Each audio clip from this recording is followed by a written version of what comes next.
कांग्रेस विधायक दल की नेता किरण चौधरी ने केंद्र की भाजपा सरकार पर फौज का राजनीतिकरण करने का आरोप लगाते हुए ऐसा न करने की अपील की है। वे भिवानी में यहां कृष्ण लेंघा के आयोजन में सेक्टर 13 में आयोजित जनसभा में बोलते हुए किरण चौधरी ने कहा कि देश की सेना समूचे देश की रक्षा करती है और देश के लिए ही लड़ती है। उन्होंने यह भी कहा कि कांग्रेस के शासनकाल में सेना ने 3 बार पाकिस्तान को जबरदस्त पटखनी दी है और कई बार सर्जिकल स्ट्राइक की है। तो उसको वोट जरूर दो, कांग्रेस का बेशक ना, लेकिन जो खाली अपने लिए काम करे, ये आपस की लड़ाई यूं लड़े कि भाई ये सदन कहां जाएगा, ये सदन कहां जाएगा, और ये बीजेपी के तो जुमले 100 देख लिए हमने। ये अगर इस तरह की बात होती है तो भाइयों याद रखना, कभी भी गलत जगह अगर वोट डालोगे तो उसका आपको फायदा नहीं होने वाला। भिवानी एक ऐसा शहर है, चौधरी बंसीलाल जी जो है नाम, उनका नाम जो है भिवानी के साथ जुड़ा हुआ है, और पिछले 15 साल के अंदर मैंने और श्रुति ने कोशिश करी है कि हम जो है उनका नाम ईमानदारी के साथ, निष्ठा के साथ आगे बढ़ाएं, और वो हमने पूरा करा। कोई एक आदमी एक कानी चमन्नी की लांछन हमारे ऊपर नहीं लगा सकता, क्योंकि हमने वो गलत काम नहीं करे। अपने लोग हैं, अपने लोगों ने हमारी सहायता करी है तो हम आगे बढ़े।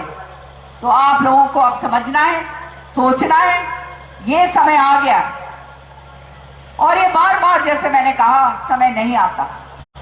कृष्ण यहाँ पर, कृष्ण जैसे हमारे और 100 कार्यकर्ता है, सारे के सारे आप लोग संभालिए, और ये सोच के संभालिए कि आने वाला भविष्य आप भिवानी का क्या चाहते हैं। अगर इसी तरह के जुमले बात चाहते हैं, जो 5 साल आके आपको ठग के और फिर भाग जाते हैं, फिर दोबारा से नहीं आते, तो फिर तो भाई हमारे पास कुछ रखा नहीं। अगर दोगे तो चुटकार के, धन्यवाद करके तुम्हारा हम करेंगे जितना हमारा दिलो जान से हो सकेगा। और भाई यूं कहोगे कि घर बैठ जाओ, तो भाई घर बैठ जाए। अब तुम्हारे ऊपर, जैसे तुम कहो, जैसे करो, वो हमारे सिर माथे। सारे जो टूट के आ रहे हैं, चाहे चौटाला के हों, जेजेपी के हों, बीजेपी के हों, उनके घर जो है चाय पानी जो है रखी गई है। तो आज उसी संदर्भ में हम सारे के सारे जो हैं 5-6 गांव में सुबह गई थी, और इसी तरह के प्रोग्राम्स आजकल कर रहे हैं कि जो हमारे अंदर व्यस्त, वो कहते हैं ना, आस्था व्यक्त करते हैं, तो उनके घर जो है जाके चाय पानी पी के आते हैं, ताकि वो लोग जुड़ें और उनको भी मालूम चले कि आने वाले समय में उनका हम दबा के काम करेंगे। आज तमाम जितने भी सत्तासीन मंत्रियों की बात करें, तमाम लोगों ने चौकीदार अपने साथ जोड़ा है, उस पर क्या प्रतिक्रिया?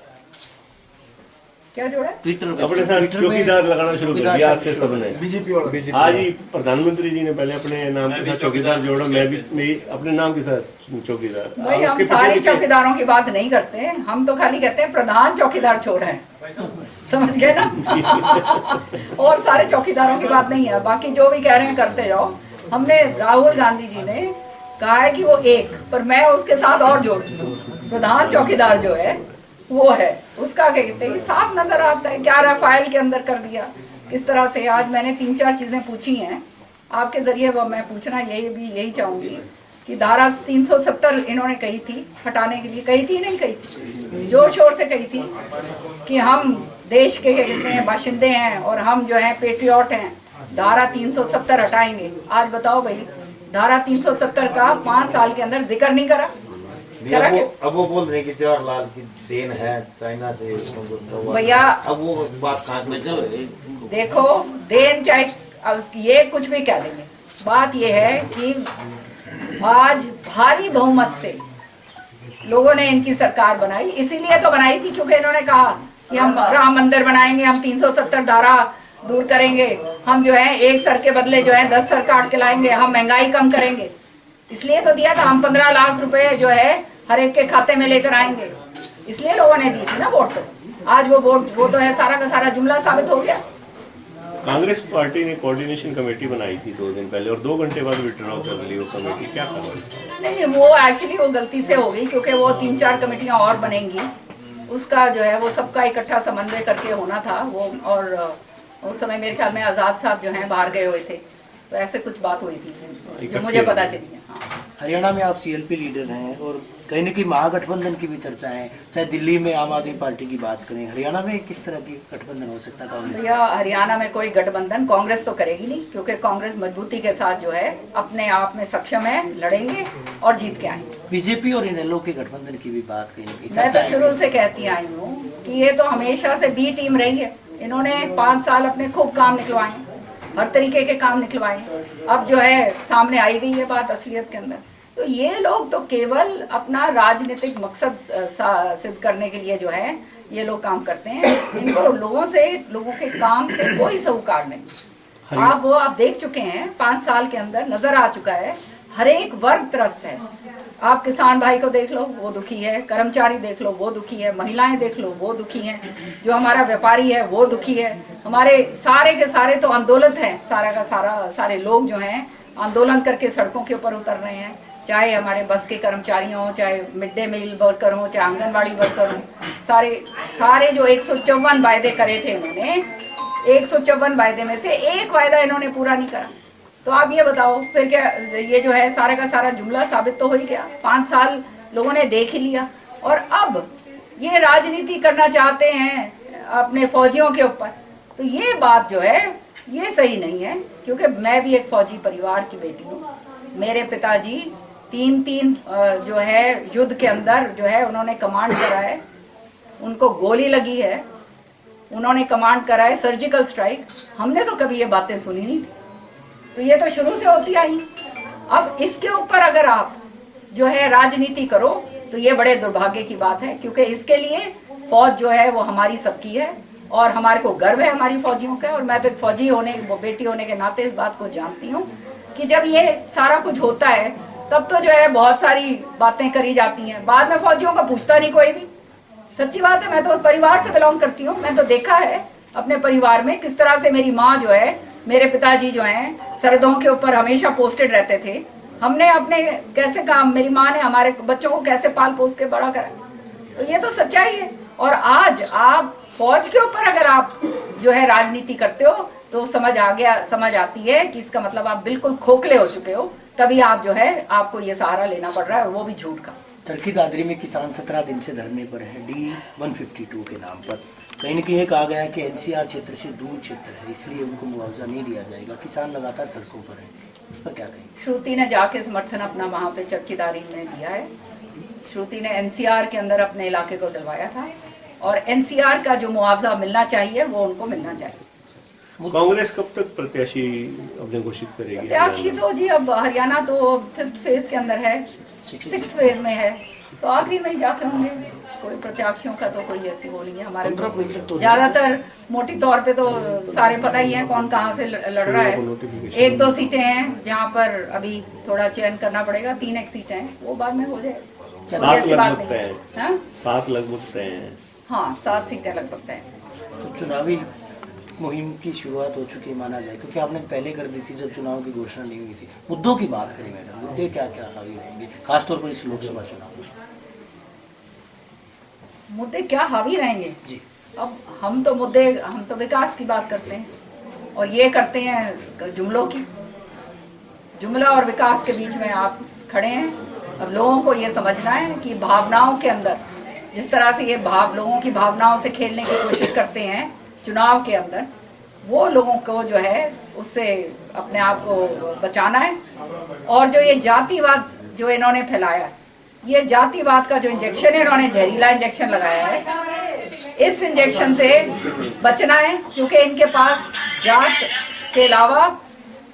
के इंजेक्शन के अलावा घिनौना काम जो है इन्होंने और कुछ नहीं करा। धरातल के ऊपर सब जो है वैसे का वैसा है। मैं गांव गई हूँ, सारे गांव के लोग ये बोलते हैं, शहर के लोग ये बोलते हैं। अब जो है खाली पिछली बार मोदी के नाम से वोट ले गए थे, 5 साल मोदी को दे दिए भाई। अब देख लिया मोदी ने क्या करा। मैंने तो पूछा ना, ये सारी चीजें जो मेन उनका जो था कि ये करेंगे, उसमें से एक वायदा पूरा नहीं कर, एक भी वायदा जो वो कर सकते थे। तो फिर अब किस बात की वो बात। अब जो है दोबारा से अब जो है इनको मालूम है कुछ तो इन्होंने करा नहीं, सरकार ने करा नहीं। अब मोदी के सारे फिर ये दोबारा से जो है सीढ़ी चढ़ना चाहते हैं। पर अब वो वाली फूंक जो है वो खत्म हो चुकी है और जनता समझ गई है कि हालात क्या हैं। जितना अर्थव्यवस्था हमारे देश की चरमराई है इन 5 सालों के अंदर कभी हुआ नहीं। जितनी महंगाई हमारे ये 5 सालों के अंदर हुई है कभी हुआ नहीं है। आपकी सबकी जेबों आप जानते हो, सबके सब जो हो आप इसके जो है आपकी कटी हुई हैं जेबें।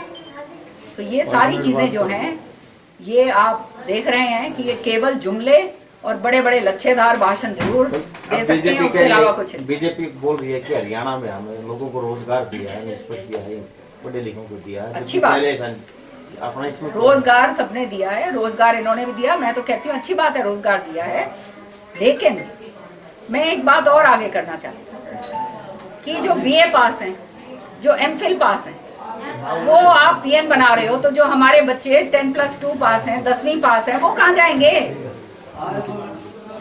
समझ रहे हो ना? तो आप जो है रोजगार दो, जो 10+2 हैं उनको भी रोजगार दो, जो बीए पास है उनको भी दो, जो एमफिल पास है उनको उनके बराबर का दो। अब एमफिल पास, एमए पास को आप पीएन बना रहे हो तो क्या करेगा वो बच्चा? घर में उसके बेरोजगारी इतना हद है कि वो क्या कहते वो लेके वो सोचता है कि भाई कुछ भी मिल जाए। आज हालात ये हो गए।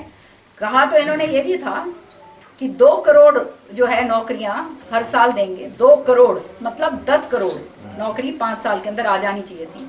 तो आप हिसाब लगा लो। मैंने तो ये सारा का सारा जो है विधानसभा में ये प्रश्न उठाया था, उसमें इन्होंने जो है इनका खुद का जो जवाब आया उसके अंदर ये था, इन्होंने 7,000 कुछ जो है इन्होंने नौकरियां दी हैं। बाकी जो है कहाँ 7,000 नौकरी 5 साल के अंदर इनको देनी चाहिए थी। कम से कम जो है हमारे हरियाणा के अंदर 50,000 नौकरियां तो यहाँ पे होनी चाहिए थी, कम से कम होनी चाहिए। हाँ, और ये तो खाली अब चुनाव के पास आके ये सारी चीजें कर रहे हैं। जो इन्होंने कहा था, जो वायदे करे थे इन्होंने, एक वायदा करा था कि बेरोजगारी भत्ता देंगे, करा था ना कि 10वीं पास को हम देंगे 6,000 रुपया, 9वीं पास को देंगे हम बीए पास को देंगे 9,000 रुपया। आया भाई किसी के पास बेरोजगारी भत्ता यहाँ? तो इसका मतलब ये है सरकार ये सोचती है तुम तो बेरोजगार हो ही नहीं भाई।